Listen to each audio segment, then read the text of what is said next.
The council chamber on Nexus Prime was the most impressive building in the known galaxy. Its walls rose 300 meters high, made of living crystal that changed color with the mood of those inside. Today, the crystals glowed a cold, dismissive blue dot. Ambassador Daniel Harris stood at the podium reserved for junior species. It was placed at the lowest level of the chamber, forcing him to look up at the elder races like a child seeking permission from adults. He had stood in this exact spot for 14 years, and he was tired of it. Around him, representatives from 47 species watched in silence. The Morvani delegation, small furry creatures with 6 eyes, huddled together nervously. The Telkathi, tall and thin like walking sticks, kept their faces carefully blank. The Breen, whose bodies were made of living rock, sat perfectly still. All of them had learned the same lesson over centuries. Do not challenge the elder races. High Counselor Vethener of the Kelleray sat on the highest platform. His species had ruled the council for 3,000 years. His body was covered in translucent blue skin that showed his internal organs pulsing beneath. He had 17 eyes arranged in a circle around his head, and right now, all of them were looking down at Daniel with barely hidden contempt. "The matter is settled," Vethener announced, his voice echoing through the chamber. "The human request for access to the Arcturus trade corridor is denied. You may apply again in 100 standard cycles." Daniel felt his hands tighten into fists. 100 cycles. Another century of waiting? Another century of being treated like second-class citizens in a galaxy that humanity had helped build? "High Counselor," Daniel said, keeping his voice steady, "humanity has met every requirement you set. We completed the technology sharing protocols. We contributed to the defense fund. We waited 3 times longer than any other species for basic trade rights. What more do you want from us?" Vethener made a sound that might have been a laugh. "Young species must learn patience. Your kind has existed for barely a moment in cosmic terms. Perhaps in another 100 cycles, you will demonstrate the maturity the Council requires." Daniel looked around the chamber. He saw fear in the eyes of the junior species. They had all been through this. They had all been denied, dismissed, and diminished. And they had all accepted it, because what choice did they have? But humans were different. Humans had never been good at accepting things. Daniel reached into his pocket and pulled out a small communication device. He pressed a single button. "Secretary General," he said, "this is Ambassador Harris. They have denied us again. I am invoking Protocol Omega." The chamber fell silent. Even the living crystals seemed to stop their gentle pulsing. A woman's voice came through the device, clear and calm. "Understood, Daniel. You have full authority. Make it count." Daniel put the device away and looked up at Vethener. Behind him, his entire diplomatic staff rose from their seats. 23 humans, standing together. "High Counselor Vethener," Daniel said. And this time, his voice carried the weight of 8 billion people, effective immediately. "The United Earth Federation is withdrawing from the Galactic Council.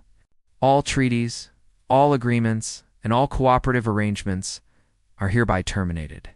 "We are done?" For a long moment, nobody moved. Then Vethener laughed. It was a wet, bubbling sound that came from deep in his chest. Several of his eyes blinked in sequence, a sign of amusement among his kind. "You cannot be serious," he said. "Where will you go? What will you do? Humanity is nothing without council protection. Your little planet would be conquered within a cycle." Daniel smiled. It was not a friendly smile. "You have spent centuries telling us we are nothing," he said. "You have spent centuries making sure we knew our place. But here is something you never understood about humans, High Counselor. We do not stay in our place. We never have." He turned and walked toward the exit. His staff followed in perfect formation. "You will return," Vethener called after him. "They always return. Every young species tries this eventually. You will come crawling back within a cycle, begging for readmission." Daniel stopped at the door. He looked back over his shoulder. "I hope you remember saying that, Counselor. I really do." The doors closed behind the human delegation with a soft hiss. The chamber remained silent for a long time. The living crystals had turned a sickly yellow color. Reflecting the uncertainty that filled the room, Counselor Methra of the Synthery was the first to speak. Her species had replaced their organic bodies with machines long ago, and her voice came out flat and mechanical. Should we be concerned? Vethanor waved a dismissive appendage. The humans are emotional creatures. They will calm down and realize their mistake. Give them time. But what if they do not return? Asked Counselor Drenna of the Orvathy. Her species controlled most of the galaxy's rare mineral trade, and humans had been important customers. Then we will manage without them, Vethanor said firmly. The Council existed for millennia before humanity discovered fire. We will continue to exist long after they are forgotten. The other counselors nodded, but many of them did not look convinced.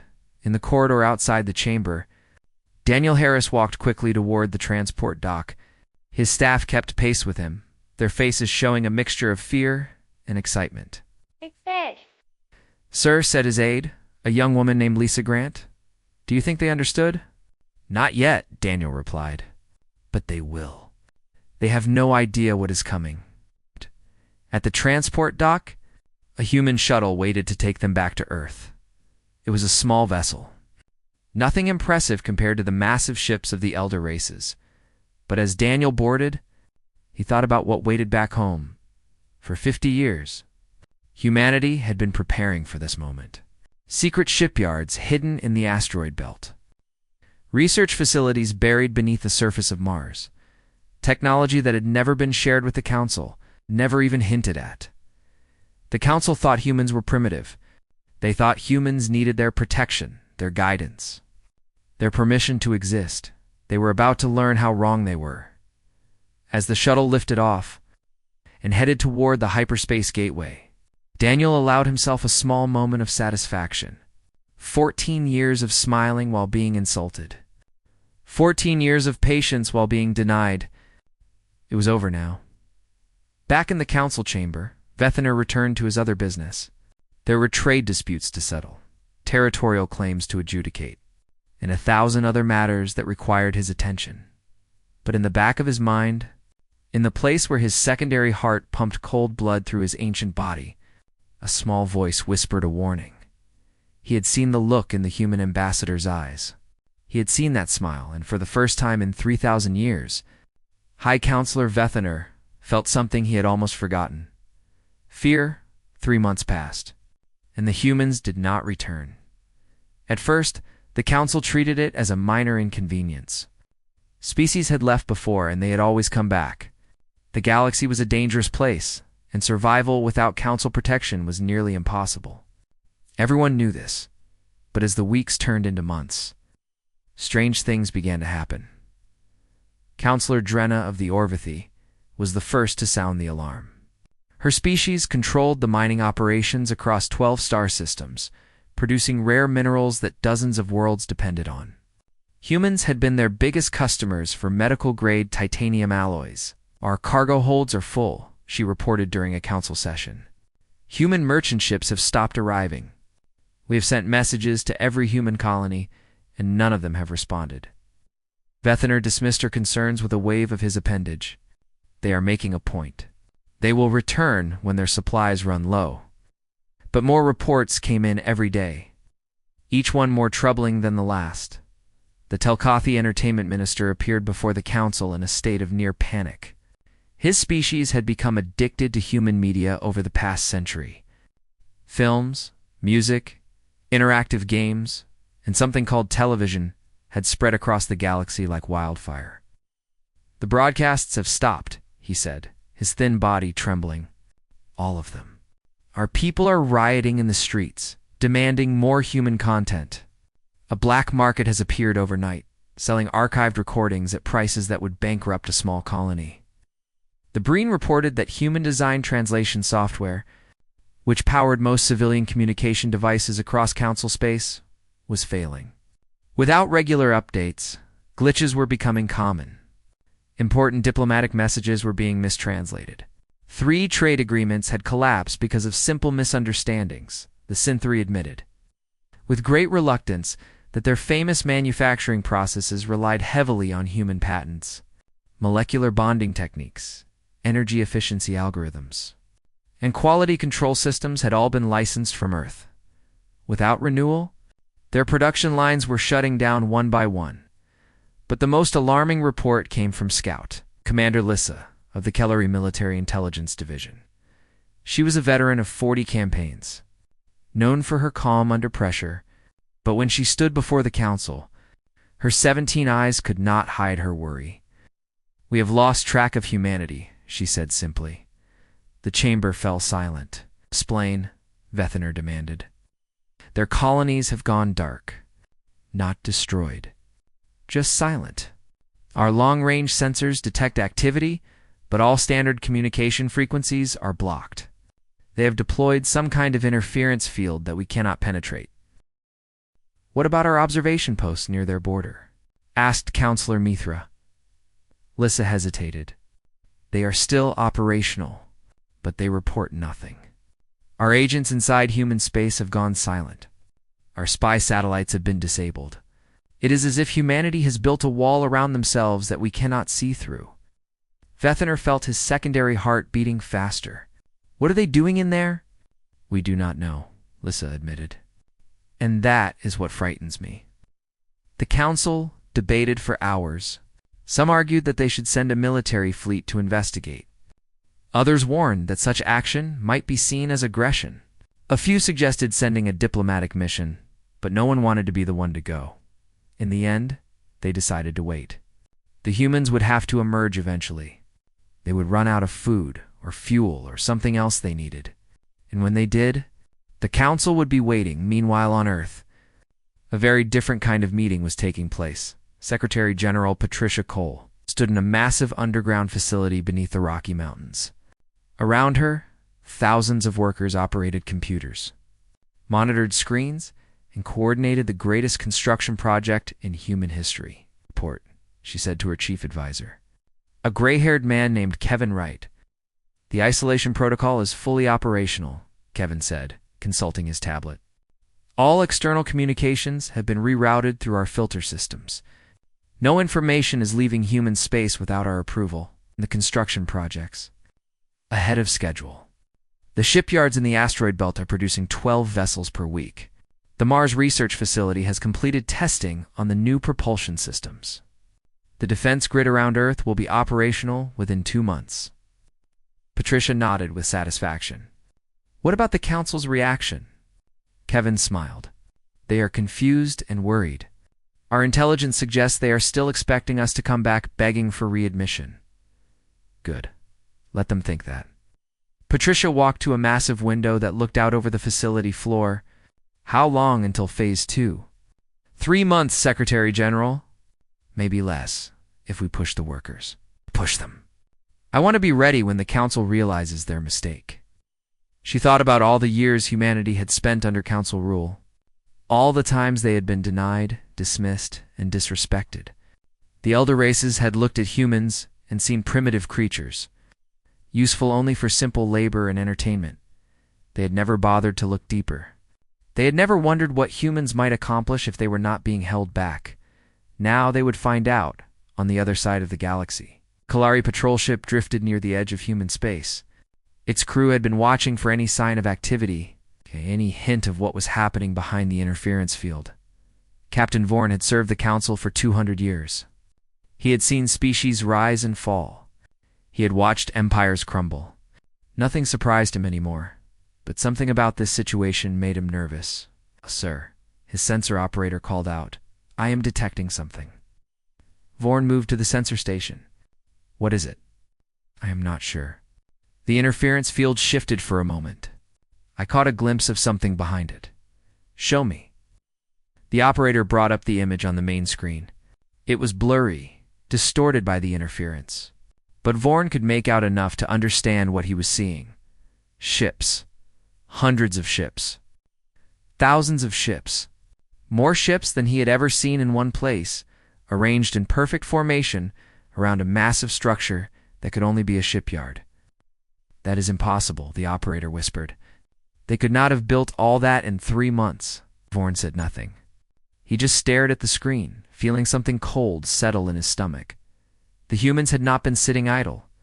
Behind their wall of silence, they had been preparing, and whatever they were preparing for.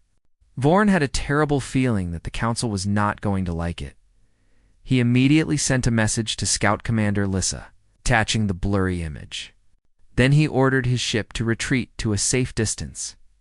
As they pulled back, he took one last look at the interference field hiding human space.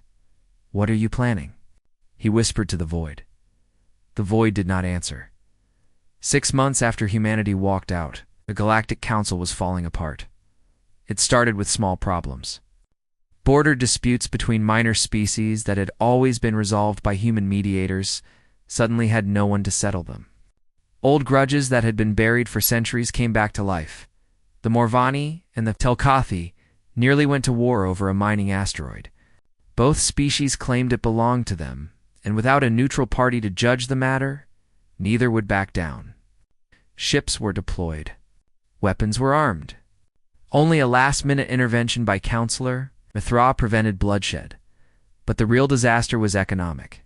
Humanity, it turned out, had been far more important to galactic trade than anyone realized.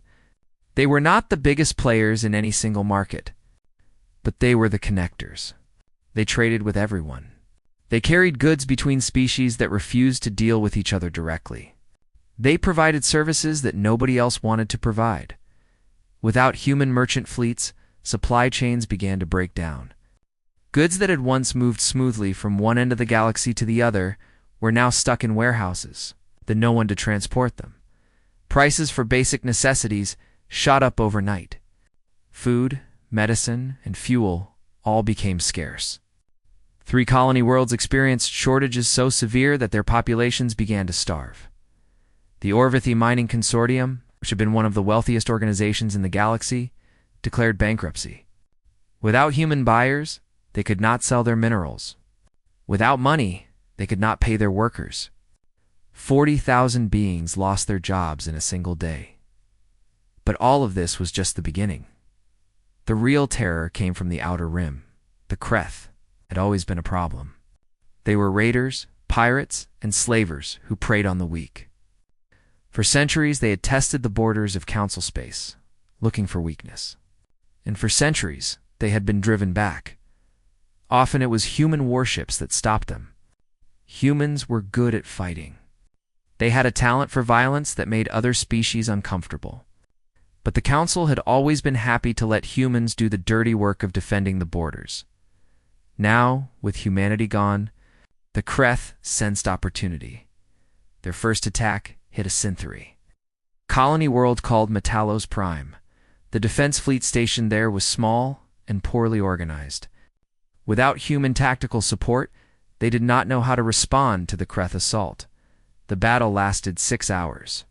When it was over, the Synthri fleet was destroyed. The colony had fallen. 2 million Synthri citizens were taken as slaves, their mechanical bodies to be harvested for parts. The news spread across the galaxy. Like wildfire, High Counselor Vethanar called an emergency session. The chamber on Nexus Prime was packed with frightened delegates, all of them demanding answers. "We must recall the humans," Counselor Drenna shouted. "Immediately, before the Kreth attack again. They will not respond to our communications," Scout Commander Lissa reported. "We have tried every channel. They are ignoring us." "Then send a fleet to force them to listen," someone suggested. "With what fleet?" Lissa asked bitterly. "Half our military vessels were designed by human engineers. They are falling apart without proper maintenance. The other half are spread across the galaxy, trying to protect our own borders." The debate went on for hours. Some counselors blamed humanity for abandoning them. Others blamed the elder races for driving humanity away. A few suggested surrendering to the Kreth and hoping for mercy. Then came the second attack. A Kellery border station was hit. One of the most heavily defended installations in Council space destroyed in a matter of hours. All hands lost. 3,000 dead. The message was clear. The Kreth were not just raiding anymore. They were invading. Vethanar sat in his chamber, his 17 eyes staring at nothing. For 3,000 years, he had ruled the Council. He had seen challenges before. He had overcome them all, but this was different. This time he had no answers, Counselor Methra entered without knocking. Her mechanical body made soft clicking sounds as she walked. "You know what must be done?" she said. "I will not beg," Vethanar replied, "and our people will die." "Is your pride worth more than their lives?" Vethanar closed his eyes. The image of the destroyed border station played in his mind. 3,000 Kalari, dead because he had been too arrogant to treat humanity with respect. "Prepare a diplomatic vessel," he said finally. "I will go myself. You would travel to Earth, if that is what it takes?" He stood, feeling the weight of his age pressing down on him. "I have made many mistakes in my long life, Counselor. Perhaps it is time I started fixing them." The ship launched the next day. It was the finest vessel in the Kalari fleet, carrying the most powerful being in the known galaxy on a mission of desperation. As they approached human space, the crew grew nervous. The interference field was still in place. They could not see what waited on the other side. "Should we announce ourselves?" the captain asked. "Yes," Vethanar said. "Tell them who I am. Tell them I come in peace." The message was sent. For a long moment, there was no response. Then the interference field opened, revealing a corridor of clear space leading inward. "They are letting us through," the captain said. "Surprised? Of course they are," Vethanar replied. "They have been waiting for this moment." As the ship moved forward, Vethanar looked out the viewport at what lay beyond the field. His blood ran cold. Ships. More ships than he could count. Arranged in perfect formation, their weapons gleaming in the light of distant stars. Not the crude vessels he remembered from human space. These were warships. Beautiful, deadly, and completely unfamiliar. How long had they been building this fleet? How had they hidden it from Council sensors? And most importantly, what did they intend to do with it? Vethanar realized with growing horror that he might have made the biggest mistake of his very long life. He had underestimated humanity. Now he was flying into the heart of their power. Hoping they would be merciful, he was not at all confident that they would be. The Kalari. Diplomatic vessel emerged from the interference corridor into human space, and immediately found itself surrounded. 12 warships appeared from the darkness. Their hulls covered in a material that seemed to absorb light itself. They were invisible until they wanted to be seen. And now they wanted to be seen. Captain Vorn, who had been assigned to pilot the diplomatic vessel, felt his hands tremble on the controls. He had been in combat many times. He had faced death without flinching. But something about these ships terrified him on a level he could not explain. "Unidentified vessel," a human voice crackled through the communication system. "You are entering United Earth Federation space. State your purpose, or be destroyed." Vethanar moved to the communication panel. He had practiced this moment in his mind 1,000 times during the journey. He had prepared speeches, arguments, and appeals. But now, facing the reality of humanity's power, all of that seemed meaningless. "I am High Counselor Vethanar of the Galactic Council," he said, forcing his voice to remain steady. "I come seeking an audience with your leadership. I come in peace." A long pause. The warships did not move, but Vethanar could feel their weapons locked onto his vessel. Then the voice returned. "Proceed to the following coordinates. Any deviation will be considered a hostile act. You will be escorted." 4 of the warships peeled away from the formation and took positions around the diplomatic vessel. They moved with a precision that Vethanar had never seen before.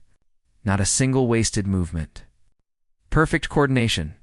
The journey to Earth took 3 days.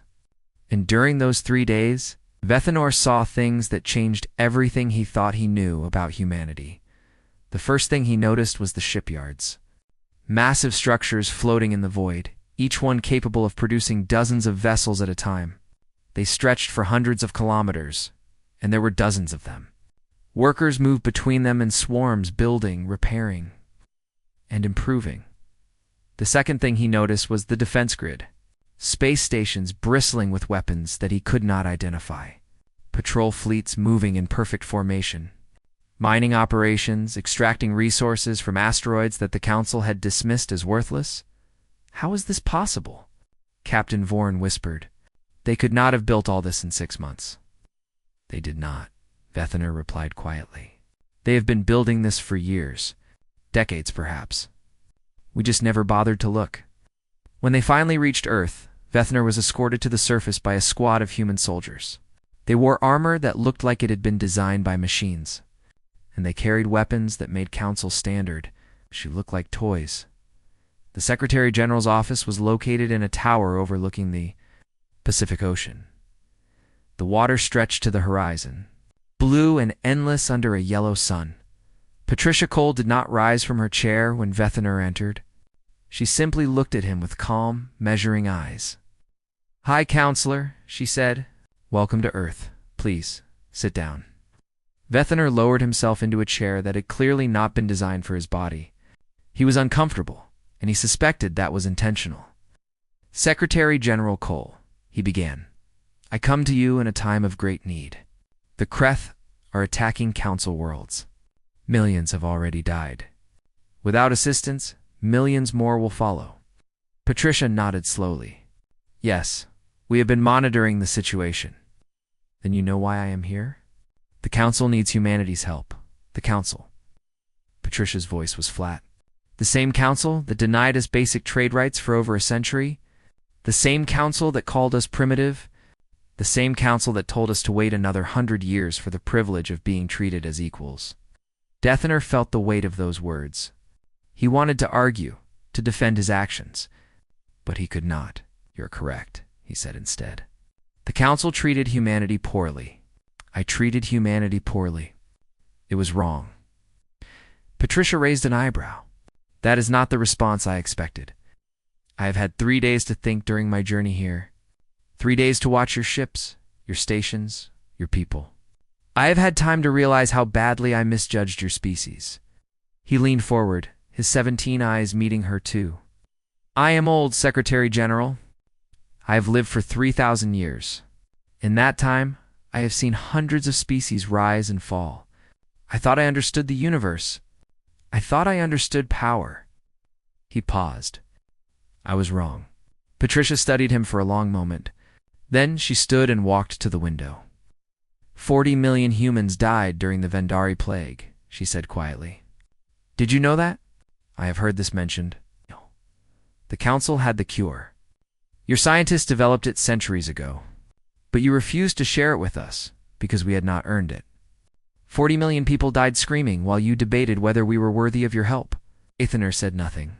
There was nothing he could say. "My grandmother was one of them," Patricia continued. "She was 7 years old. She died in a hospital bed calling for her mother. While Council representatives told us to be patient, she turned to face him. So you will understand. Hi, Counselor. Why I am not inclined to rush to the Council's aid." "I understand," Vethner said, "and I will not insult you by making excuses. But I am asking nonetheless. Not for myself. Not for the elder races, for the innocent beings who are dying right now while the Kreth burn their homes." Patricia was silent for a long time. Vethner could not read her expression. Humans were difficult that way. Finally, she spoke. "Humanity will help," she said, "but not for free. Name your price. Everything." She walked back to her desk and pressed a button. A holographic display appeared, showing a document covered in text. Full membership status. A permanent seat among the elder races. Equal voting rights on all matters. Access to every trade route, every technology, every resource that has been denied us. Ethna read through the document. Every demand was reasonable. Every demand was something humanity should have had from the beginning. And one more thing, Patricia added. Your personal, public apology for centuries of discrimination against humanity, broadcast to every world in the Council. Vethner closed his eyes. His pride screamed at him to refuse, but his pride had already cost too many lives. "I accept," he said. "All of it?" Patricia nodded. "Then we have a deal, High Counselor. Welcome to the new era." She extended her hand. Vethner looked at it for a moment, then reached out and took it in his appendage. For the first time in 3,000 years, a High Counselor of the Galactic Council had shaken hands with a human as an equal. The galaxy would never be the same. The signing ceremony was held on Nexus Prime, In the same chamber where Ambassador Daniel Harris had walked out 6 months earlier, the living crystals that formed the walls glowed a bright, hopeful gold, reflecting the historic nature of the moment. Every seat in the chamber was filled. Representatives from all 47 council species had gathered to witness what many believed was the most important event in galactic history. Journalists broadcast the proceedings to trillions of beings across thousands of worlds. High Counselor Vethener stood at the central podium. For the first time in 3,000 years, he was not looking down at anyone. The podium had been moved to the same level as the human delegation. "Citizens of the galaxy," he began, his voice carrying to every corner of the massive room. "I stand before you today to admit a great wrong. For centuries, the elder races have treated younger species as inferior. We have denied them rights. We have dismissed their concerns. We have held them back when we should have lifted them up." He paused, his 17 eyes moving across the crowd. Humanity suffered more than most. They came to us seeking friendship, and we gave them contempt. They asked for equality, and we told them to wait. They showed us their potential, and we refused to see it. His voice grew heavier. "I was wrong. The council was wrong, and I am sorry." A murmur ran through the chamber. No High Counselor had ever apologized for anything in the entire history of the position. Some of the elder race delegates looked uncomfortable. Others looked ashamed. Vethener turned to face Patricia Cole, who stood with her delegation nearby. "On behalf of the Galactic Council, I formally welcome the United Earth Federation as a full member, with all rights and privileges that status includes. May this be the beginning of a new era of true cooperation." Patricia stepped forward. Her face showed no emotion, but Daniel Harris, standing behind her, could see the satisfaction in her eyes. "The United Earth Federation accepts," she said simply. The document was brought forward. Both leaders signed it, their signatures appearing side by side on the holographic display. And just like that, everything changed. The human fleet deployed within hours of the signing. Admiral Grace Sullivan led the combined strike force from the bridge of her flagship, the Constellation. 200 human warships moved into formation alongside whatever council vessels could be assembled on short notice. It was not an equal partnership. The human ships were faster, better armed, and more advanced than anything the council could field. But Grace did not mention this. She simply assigned positions and gave orders as if they were all part of the same. Navy. The Kreth had gathered their forces at a location known as the Passage, a narrow corridor of space that provided the only route into the heart of Council territory. They expected an easy victory. They had seen how the Council forces had fallen apart without humanity's help. They were about to receive an unpleasant surprise. The Battle of the Kreth Passage began at dawn, standard galactic time. Grace ordered her fleet into attack formation, spreading the human ships across the entire width of the corridor. The Kreth commander laughed when he saw them coming. His fleet outnumbered the human force 3-1. He ordered a direct assault, confident in his superior numbers. The first wave of Kreth ships exploded before they even got within weapons range. Human targeting systems, developed in secret over decades of isolation, could track and destroy targets at distances the Kreth had never imagined. Their ships died by the hundreds, torn apart by weapons they could not see. The Kreth commander ordered a retreat, but it was too late. Grace had anticipated this. Human ships had circled around behind the enemy fleet, cutting off their escape route. The battle lasted 47 hours. When it was over, the Kreth armada was shattered. What had been the most powerful raiding force in the Outer Rim was now debris floating in the void. Grace Sullivan stood on the bridge of the Constellation, watching the final Kreth ship surrender. Her crew cheered around her, but she remained quiet. "Admiral?" her aide asked. "Is something wrong?" "No," Grace said slowly. "I was just thinking about how long we waited for this moment. How many years we prepared while the Council looked down on us." She turned to face her crew. "Remember this day," she told them. "Remember what humanity can accomplish when we work together. And remember that we do not fight for revenge or pride. We fight to protect those who cannot protect themselves." The news of the victory spread across the galaxy within hours. For the first time in centuries, The Kreth threat had been completely eliminated. Colonies that had lived in fear for generations could finally feel safe. But something else happened in the aftermath of the battle. Something unexpected. The junior species of the Council, who had watched humanity's rise in stunned silence, began to speak up. The Morvani demanded equal trade rights. The Telkathi called for an end to cultural discrimination. The Breen insisted on representation and military command. One by one, species that had been kept down for so long started to stand up. The elder races were forced to listen. They could not ignore the demands anymore, not with humanity standing as proof of what happened when a species was pushed too far. Within a year, the Council had been completely reformed. The old hierarchy was dissolved. Every species, regardless of age or history, was given equal voice and equal vote. Back on Earth, Secretary General Patricia Cole watched the changes unfold from her office. Kevin Wright stood beside her, a cup of coffee in his hand. "Do you think they have really changed?" he asked. "Some of them," Patricia replied. "The rest will learn in time. Humans have always been good teachers. What happens now?" Patricia smiled. "Now we build something better. Not just for humanity, but for everyone." The council chamber on Nexus Prime. Ambassador Daniel Harris sat in his new seat among the elder races. It felt strange. After so many years of looking up from the lowest level, Counselor Methra approached him, her mechanical body clicking softly with each step. "I owe you an observation," she said. "What is that?" "In my database, I have recorded the histories of over 500 species.